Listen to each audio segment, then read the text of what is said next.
Extramedullary myeloma occurs in a subset of myeloma patients at the time of diagnosis, and it occurs at a higher incidence rate with subsequent relapses.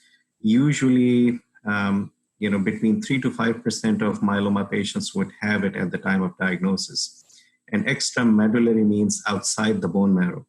So these are myeloma cell clones that have emancipated themselves from the bone marrow. So they're not dependent on the bone marrow microenvironment, and these cells can go and reside and proliferate in other tissues like the soft tissue, the lymph nodes, the liver, the pleural space, even the central nervous system. You have to distinguish extramedullary myeloma from paramedullary myeloma, where a soft tissue component comes out or resides right outside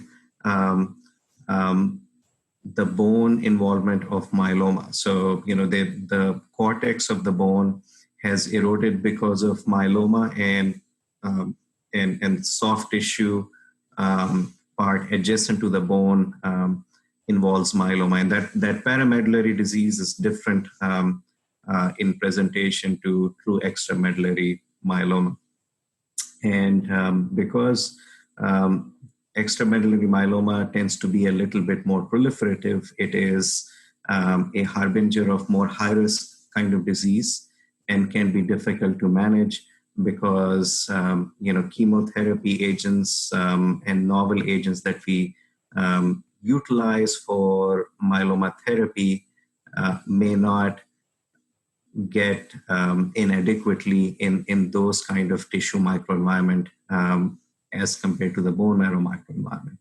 So I think it poses a lot of challenges. It is biologically different than medullary disease.